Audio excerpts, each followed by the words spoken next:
നമുക്ക് 1-2 കാര്യങ്ങൾ പുറത്ത് പോയിട്ട് ചെയ്യാനുണ്ട് കേട്ടോ. അപ്പോൾ രാവിലെ തന്നെ കുളിച്ച് റെഡിയായി നമ്മൾ രണ്ടുപേരും വെയിറ്റിങ്ങിലാണ് ചേട്ടന് വേണ്ടിയിട്ട്. രാവിലെ കാര്യമായ ബ്രേക്ക്ഫാസ്റ്റ് ഒന്നും ഉണ്ടാക്കിയിട്ടില്ല. കുറച്ച് ദിവസമായി 2 മാഗി പാക്കറ്റ് ഇരിപ്പുണ്ടായിരുന്നു അവിടെ. അപ്പോൾ അതും ഉണ്ടാക്കി നമ്മൾ ചായ കുടിച്ചിട്ട് പെട്ടെന്ന് തന്നെ ഇറങ്ങിയിട്ട് അങ്ങോട്ടേക്ക് നമ്മുടെ ആവശ്യങ്ങൾക്കായിട്ട് 1-2 സാധനം നമ്മൾ പണയപ്പെടുത്തിയിട്ടുണ്ടായിരുന്നു. അപ്പോൾ തിരിച്ചെടുക്കാൻ വേണ്ടി വന്നതാണ് കേട്ടോ. അങ്ങനെ ഓരോന്ന് കയ്യിൽ കിട്ടുമ്പോഴേ ഭയങ്കര സന്തോഷമാണ്.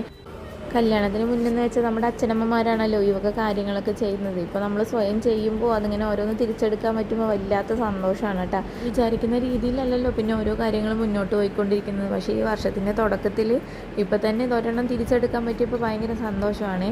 അപ്പോൾ ഇനിയും കുറച്ച് സാധനങ്ങൾ നമ്മൾ പണയപ്പെടുത്തിയിട്ടുണ്ട്. അപ്പോൾ നമുക്ക് ഓരോന്നായിട്ട് ഈ വർഷം എല്ലാം ഇങ്ങനെ എടുക്കാൻ സാധിക്കട്ടെ എന്ന് ദൈവത്തോട് പ്രാർത്ഥിക്കുകയാണ്.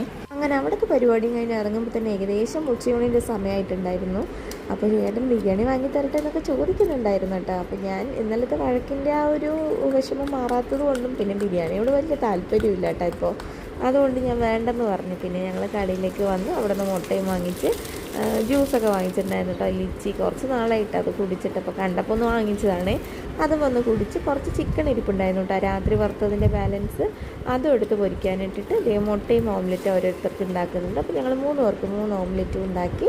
അപ്പോൾ ഇന്നലത്തെ മോര് കറിയും പിന്നെ ഉണക്കമീൻ വറുത്തതൊക്കെ ഇരിപ്പുണ്ട്. അപ്പോൾ അതിനെല്ലാം കൂട്ടിയിട്ട് ചേട്ടനും ചോറും കൊടുത്ത് മോക്കും കൊടുത്ത്. ചേട്ടൻ കഴിച്ചിട്ട് ഓഫീസിലേക്ക് പോയായിരുന്നു കേട്ടോ. അത് കഴിഞ്ഞാണ് ഞാൻ കഴിക്കാനെടുത്തത്. സാധാരണ മെനക്കെട്ട് കിച്ചണിൽ നിന്ന് കുക്ക് ചെയ്ത് കഴിക്കുന്നതിനേക്കാൾ ഇങ്ങനെ കഴിക്കുമ്പോൾ അധികം ജോലിയും ഇല്ല, നല്ല സുഖമുണ്ട് കേട്ടോ. നല്ല ടേസ്റ്റും തോന്നിയേ. ചിലപ്പോൾ നമ്മുടെ മനസ്സിൻ്റെ സന്തോഷം കൂടെ ആയിരിക്കാം കേട്ടോ ഈ ഫുഡിനൊക്കെ ഇങ്ങനെ ടേസ്റ്റ് തോന്നുന്നതിൻ്റെ കാരണം. അപ്പോൾ ഇന്നത്തെ വിശേഷങ്ങൾ ഇത്രയേ ഉള്ളൂ. വീഡിയോസൊക്കെ ഇഷ്ടമാവുകയാണെങ്കിൽ ചാനലൊന്ന് സബ്സ്ക്രൈബ് ചെയ്ത് സപ്പോർട്ട് ചെയ്യണേ. താങ്ക്